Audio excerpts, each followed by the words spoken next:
안녕하세요. 매일TV 시청자 여러분, S부장 이제야 다시 찾아뵙겠습니다. 그동안 회사 사정도 좀 있고 여러가지 전국 현안들이 많아져 갖고 타이밍을 놓치다 보니까 이제야 찾아뵙습니다.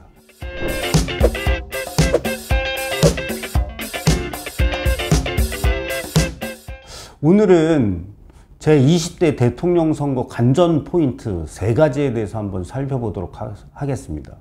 첫 번째로는 민주당 대선 후보 이재명 후보로 정해졌죠. 이재명 후보의 과연 완주는 가능할까? 아니면 향후 이재명 후보에 대한 지지가 좀 더 떨어지게 되면 후보 교체로는 나오는 건 아닐까? 요게 우선 생각해 볼 만한 관전 포인트입니다.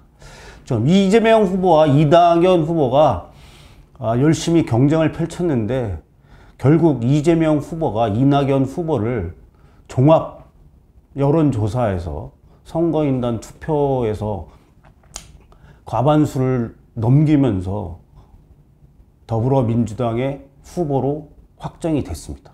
하지만 최근에 성남시장으로 있었을 때 대장동 개발, 그러니까 민관 합동 아파트 개발을 통해서 막대한 수익을 민간 업체들에게 보탬을 주면서 이것이 짜고 친 고스톱 아니냐, 이런 이제 대시민들의 유권자들의 의혹의 눈초리가 강한 상태이고 아직도 의혹이 해소되지 않은 상태이죠. 물론 이재명 후보는 저는 당신은 이 대장동 개발에 관여를 적극적으로 하기보다는 성남시로의 수익을 최대한 확보하는 데 노력을 해왔다, 이렇게 이야기하고 있으며 민간 업자들과의 결탁은 없고 민간 업자에게 그렇게 많은 이익이 돌아갈 줄은 생각하지 못했다, 이런 식으로 좀 빠져나가고 있는 상황입니다. 그런데 많은 사람들이 이재명 후보와 그리고 성남도시개발본부장 현재 구속돼 있던 유동규 씨와의 밀착관계, 친밀도, 이런 것들을 이야기하면서 이재명 후보가 결코 대장동 개발 의혹에서 벗어나기 힘들 것이라는 시각이 아직도 지배적인 게 사실입니다. 또 한편으로는 김만배 씨나 남욱 변호사는 구속영장이 기각되거나 구속영장을 발부를 하지 않은 상태이죠. 그러면서 검찰의 수사는 이어지고 있는데 이런 검찰의 수사에 대해서 약간 꼬리 자르기식 이미 구속되어 있는 유동규 씨에게 모든 덤터미를 씌우려고 하는 방향 속에 있는 거 아니냐라는 의혹이 일각에서는 아직도 있습니다. 그렇기 때문에 이 문제가 완전 해소되지 않을 경우는 이재명 후보의 지지율은 답보이거나 향후 좀 더 떨어질 가능성이 높다고 여겨집니다. 이것은 뭐 S부장의 전망뿐만 아니라 정치 전문가나 여론 전문가들 사이에서 공통적으로 중론이라 할 수 있습니다. 이것이 관전 포인트인데요. 향후 이재명 후보가 야당 후보를 압도적으로 누르지 못할 경우, 그리고 지지율이 떨어지게 되면 내부 분열이 발생할 수 있는 여지가 아직 있다고 봅니다. 예전에 노무현 대통령 후보가 당내 후보가 됐는데 지지율이 떨어지자 후보 교체론이 일고, 그러면서 당시 공동 야권 주자인 한 정몽준 후보와 후보 단일화하는 과정을 겪은 전례가 있기 때문에 향후 이 대장동 투기 개발 의혹이 어떻게 결론 지어질지에 대해서 상당한 여론의 변동이 있을 것이라고 S부장은 생각합니다. 두 번째로는 야당 후보, 특히 국민의힘 후보로 과연 누가 결정될 것인가입니다. 지금 현재 윤석열 후보, 홍준표 후보, 유승민 후보, 원희룡 후보 4명으로 압축되어 있고 11월 5일 날 최종 후보자가 결정됩니다. 현재는 윤석열 후보와 홍준표 후보의 양강 구도가 벌어지고 있는 상태고요. 원희룡 후보와 유승민 후보는 중강이라고 할 수 있겠죠. 앞서 윤석열 후보가 홍준표 후보를 많은 포인트 차이로 앞서 나갔던 흐름이 있었는데요. 최근에는 여러 가지 이슈들이 발생하면서 홍준표 후보와 윤석열 후보 간의 격차가 그리 크지 않고 진짜 박빙의 승부를 보이고 있습니다. 그래서 국민의힘은 최종 후보자를 선택할 때는 일반 국민 50%, 당원 50% 이렇게 해서 합산을 해갖고 후보자를 선정하게 되어 있습니다. 현재로는 국민의힘 당원들 여론에서는 윤석열 후보가 조금 앞서가고 있다는 것이 지금까지의 분석이고요. 일반 여론조사에서는 홍준표 후보가 앞서가고 있다는 것이 지금까지의 분석입니다. 그래서 최종적으로 지금 일반 당원에게 어떤 질문지를 던질 것이냐에 대해서 서로 각축을 벌이고 있습니다. 윤석열 후보 측은 그러니까 이재명 후보 대 윤석열, 이재명 후보 대 홍준표, 이재명 후보 대 원희룡, 이재명 후보 대 유승민 이렇게 해서 양자 대결을 벌였을 때의 득표율을 가지고 일반 여론조사에 그걸 반영하자는 주장이고요.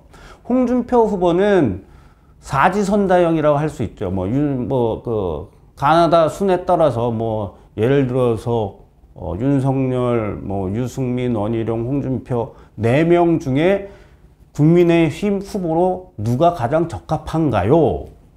라고 그런 질문에 응답률을 가지고 일반 여론조사의 합산으로 사용하자 이렇게 좀 나눠져 있는 상태입니다. 그래서 이게 아마 10월 26일 그러니까 오늘 아니면 27일 정도까지 연기가 될 수 있을지 모르겠는데 하여튼 설문 문항을 가지고 치열한 수싸움을 좀 하고 있고 최종적으로 국민의힘 선거관리위원회에서 결정할 것으로 보입니다.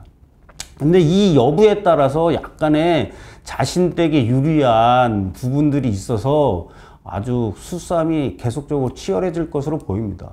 그렇지만 크게는 윤석열 후보 아니면 홍준표 후보 이렇게 결정될 가능성이 가장 높은데 최근에 여론조사를 보면 MBC가 조사한 겁니다. 근데 이 조사에서 대선 후보로서 국민의힘 후보로서 대선 경쟁력이 있는 후보가 누구냐라고 물어봤을 때 홍준표 후보가 38.9 그리고 윤석열 후보가 28.8 유승민 후보가 8.4 원희룡 후보가 4.7%로 홍준표 후보가 윤석열 후보를 앞서는 걸로 나왔단 말이죠. 이 상당한 예전엔 좀 뒤처졌었거든요, 사실. 근데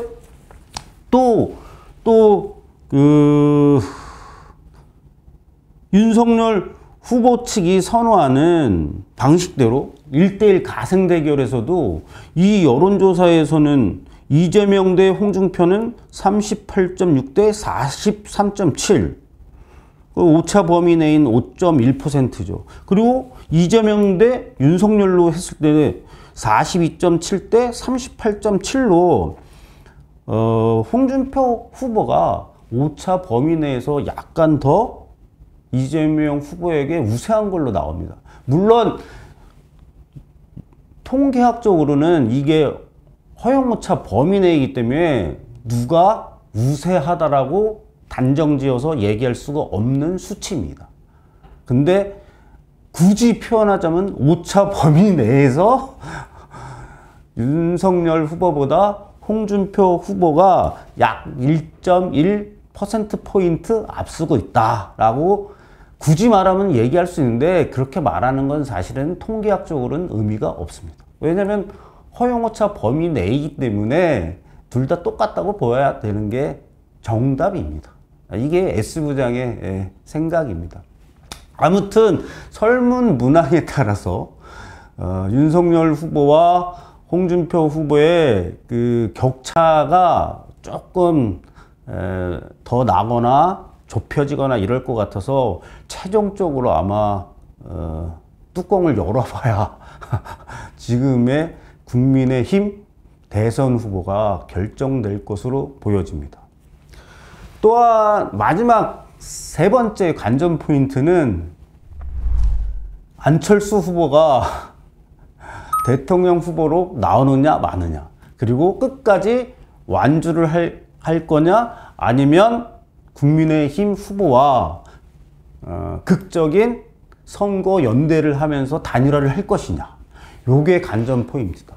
왜냐면 지금의 이제 그 어느 정도 각 당의 후보자가 정해지다 보니까 그 여론조사 기관에서 이재명, 그리고 그 국민의힘은 이제 뭐 윤석열, 홍준표 넣기도 하고, 그리고 정의당의 심상정, 국민의당의 안철수, 이렇게 여론조사를 하는데 안철수 후보가 5에서 7% 정도의 득표율을 나타내고 있습니다. 그러니까 출마를 선언을 안 했음에도 불구하고, 그러니까 요런 안철수로 가는 득표가 이게 누구냐, 그러니까 안철수 후보가 끝에는 출마를 하지 않고 이 표가 어디로 쏠림을 가져가느냐에 따라서 이재명 후보와 정해질 국민의당 후보의 격차에 대한 부분이 요동칠 것으로 보이기 때문이죠. 만약에 안철수 후보가 향후 정해질 국민의힘 후보의 선거연대를 통한 후보 단일화가 되면 지금에 있어서 정권 교체를 바라는 유권자의 희망이 한 50%가 넘기 때문에 그 단일 후보가 이길 확률이 높다 하겠습니다. 그런데 안철수 후보가 끝까지 완주하겠다라고 하면 심상정 후보가 나눠 가지는 표, 그리고 안철수 후보가 또 빼앗아가는 표, 이런 것들 때문에 4명으로 최종 선거가로 압축된다면 더불어민주당의 이재명 후보와 국민의힘 뭐 윤석열 후보나 홍준표 후보 두 명 중에 아주 박빙의 승부가 되지 않을까 생각이 듭니다. 이것이, 그런데 최근 국민의힘 당대표인 이준석 후보가 너무 안철수 후보의 자존심을 건드리는 발언들을 해갖고 안철수 후보가 진짜 어떤 마음을 먹을지 상당히 좀 위태위태한, 야권으로 봤을 때는 좀 위태위태한 상황입니다. 아무튼 어느 후보로 결정이 나더라도 안철수 후보의 마음을 사도록 노력하는 것이 필요할 것으로 보입니다. 또 한편으로는 다급해진 더불어민주당의 이재명 후보도 그 범진보라고 할 수 있는 심상정 후보와의 선거연대를 고민해 볼 필요도 있을 겁니다.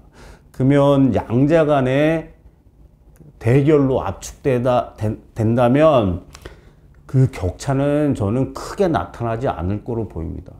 예를 들어 뭐 52대 48 정도 그 범위 내에서 최종 우리 20대 대통령이 선출되지 않을까, 이렇게 예상을 조심스럽게 해봅니다.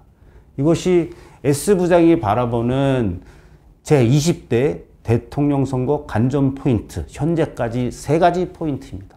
오늘 방송 내용이 좋으셨다면 좋아요 눌러주시고요. 그리고 아직까지 구독 안 누르고 보신 분은 구독 꾹 눌러주시기 바랍니다. 그리고 앞으로 더욱 자주 찾아뵙도록 노력하겠습니다. 감사합니다.